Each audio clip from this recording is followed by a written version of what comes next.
¿Qué tal? Nos habíamos quedado en el video anterior en las distintas esferas que va a tomar, las distintas fases, la industria rural a domicilio, primero con el Cow System, después con el Verlac System, y ahora cuando pasamos a una etapa llamada la producción manufacturera o la manufactura, que es un paso anterior a la fábrica, a la industria. De todas formas, quiero aclarar que no es lo mismo hablar de protoindustria o de industria rural a domicilio que de industria, porque la industria se desarrolla en la ciudad y todo lo que estamos charlando en estos videos se desarrolla en el campo, incluso lo que son los talleres manufactureros, en donde la producción empieza a concentrarse en un lugar. Muchas veces esto tiene que ver con la energía que se utilizaba. Por ejemplo, hay casos en donde se va a utilizar la energía hidráulica, entonces los talleres manufactureros estarán cerca de lugares que van a ser provistos de agua en gran cantidad. Así que una característica fundamental de lo que es la manufactura es que la producción se va a concentrar en un solo lugar. Vamos a tener que la familia, que antes era directamente la unidad de producción, reproducción y consumo, ahora la familia va a ser la unidad de consumo y reproducción, dado que los trabajadores tienen que reproducirse, más no de producción. La producción ya va a estar centrada en otro espacio, en otro ámbito, no en la familia, sino en un espacio extramuros, en un espacio apartado de lo que es el hogar, ¿sí? Se va a iniciar este proceso por voluntad del comerciante empresario, del Berleger, a partir de una necesidad de ahorrar costos, sobre todo en lo que tiene que ver con los transportes y también en optimizar el trabajo a partir del control. Así que van a ir apareciendo lo que es la figura de los capataces. También durante la manufactura sabemos que son los talleres manufactureros, son espacios en donde el Berleger lentamente va a ir introduciendo máquinas. De cualquier forma no hay que confundir la etapa porque en este periodo, o sea, todo lo que es anterior a la industria, la ganancia gruesa del empresario está dada en la esfera de la circulación, según qué tan rápido se podía vender ese producto y no en la esfera de la producción. Acá, por ejemplo, vemos un gráfico que trata de explicarnos un poco cómo era la manufactura, cómo todo se concentraba en un taller. No significa que no pueda ir una familia campesina directamente a trabajar ese taller, pero no es el espacio doméstico. Tenemos, sí, la introducción de algunas máquinas, no es lo predominante, pero la lanzadera volante que va a duplicar el trabajo campesino por 10. En lo que tiene que ver con el trabajo textil, va a ser una característica de esta época. Para que estos talleres funcionen, tiene que aumentar la demanda de fuerza de trabajo, más que la oferta de la misma, más que la mano de obra disponible. O sea, tiene que haber una gran cantidad de demanda de mano de obra. Para reducir riesgos, el Berleger solía distribuir las materias primas o las inversiones en cuanto a comprar ciertas materias primas y utilizar mano de obra en distintos lugares.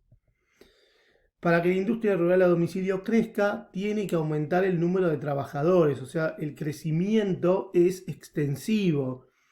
En cambio, si uno lo compara con la industria, donde el aumento de la ganancia del empresario se da más bien por un crecimiento de la tecnología, un crecimiento intensivo. En el caso de la industria rural a domicilio, este crecimiento es entonces extensivo, o sea, la cantidad de trabajadores.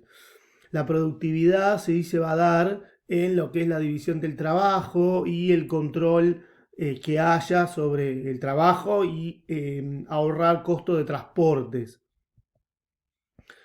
La manufactura, digamos, en lo que sería la fase de expansión, el empresario busca mayores beneficios comprando cada vez más productos a más productores.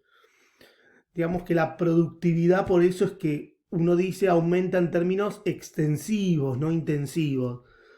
Y como tenía estas características la manufactura, ante una crisis el Berleger podía diversificar la producción e incluso detenerla de una manera bastante sencilla. Pero claro, a medida de que el empresario comerciante vaya adquiriendo máquinas, vaya adquiriendo capital fijo, ya cada vez le va a resultar más difícil interrumpir el proceso de producción o pagar menos a los trabajadores. Ya en este caso va a tener que aumentar la productividad.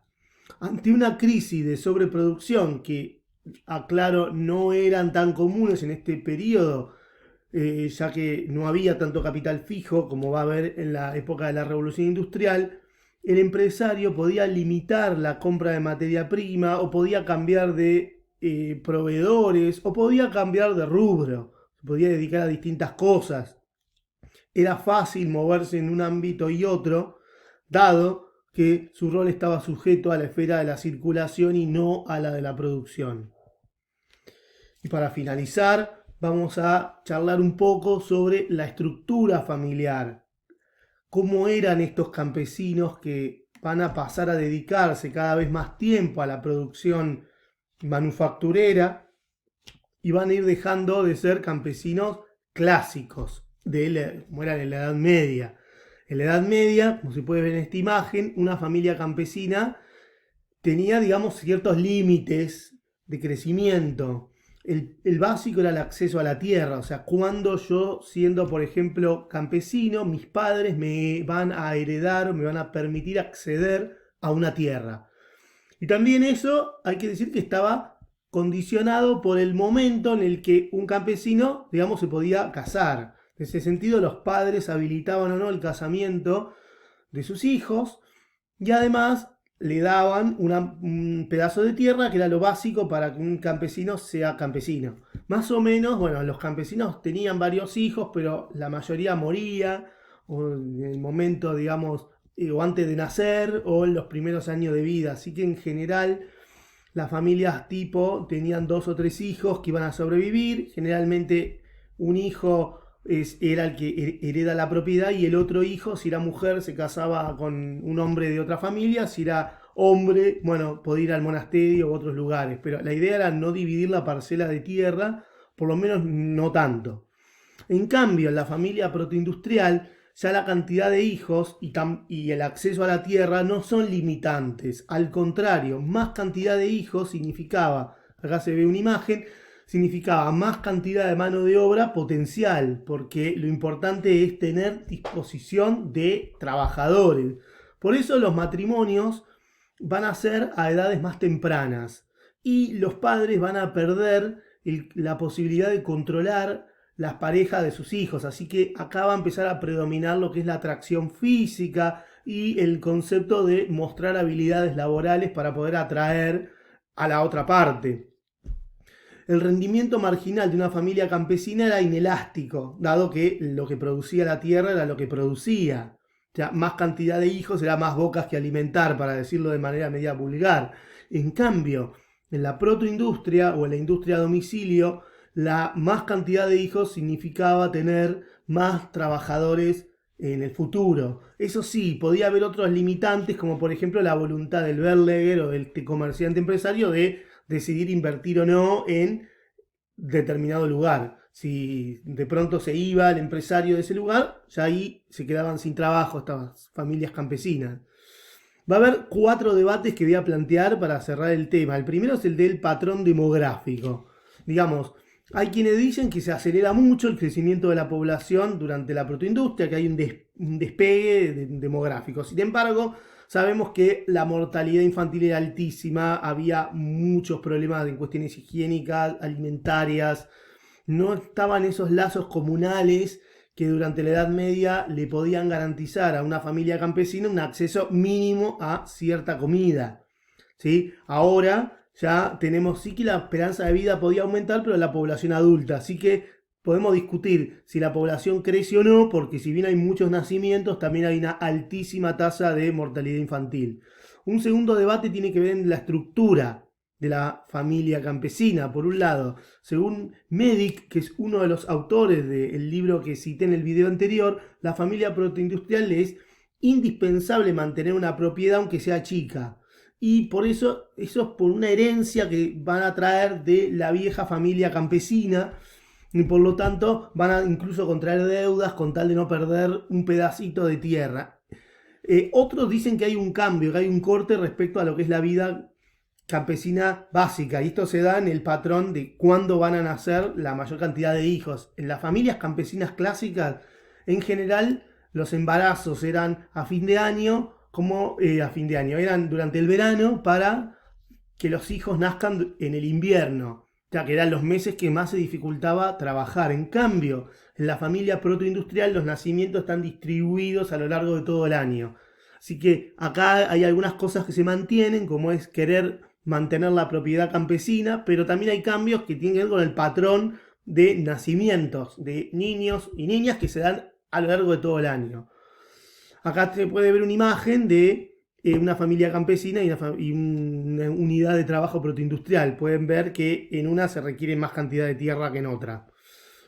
Tercer debate, la cohesión colectiva. Medic dice que hay un desarrollo de la cultura plebeya, que esto se ve en ceremonias, fiestas, competencias, actos públicos y demás. Cuestiones que al no poseer la propiedad campesina, pero tampoco al no tener los símbolos de la cultura burguesa, todos los actos de vida pública a nivel comunal, como era por ejemplo invitar amigos a la taberna, aunque sea a costa de endeudarse, incluso hasta consumir cosas que estén por encima de las posibilidades económicas de la gente. Por ejemplo, contraigo deuda para invitar a mis amigos a una fiesta o a una taberna. Hablan de la reciprocidad, del hoy por ti, mañana por mí.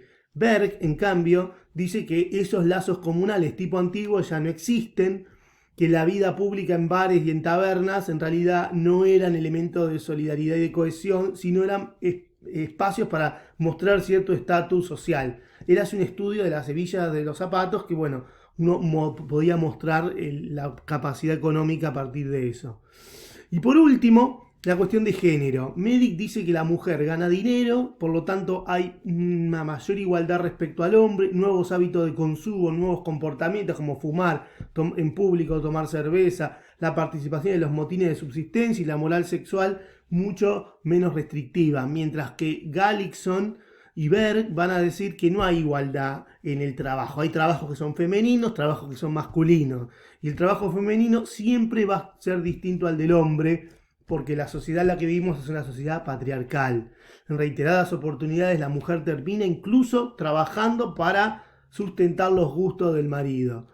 Y además Gallickson agrega que la mujer no va a trabajar codo a codo con sus maridos en la protoindustria, porque ellas se van a dedicar a actividades vinculadas, por ejemplo, con el hilado, que esto tenía relación directa con el Berleger. En cambio, los hombres se dedicaban al tejido. Esto se puede ver en la primera etapa de la revolución industrial, cuando aparecen las primeras máquinas hiladoras.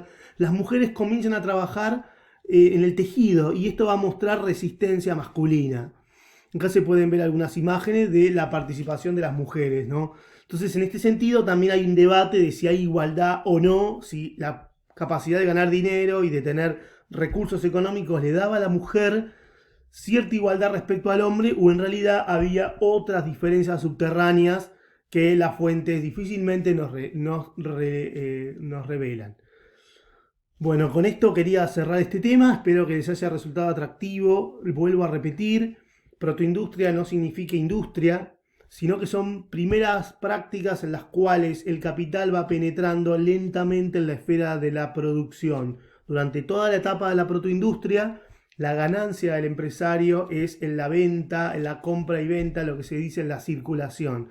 Cuanto más rápido circulaba el capital, más ganaba. En la revolución industrial, la ganancia se da en la esfera de la producción. De ahí las máquinas y todas las transformaciones que habrá. Los saludo y será hasta la próxima.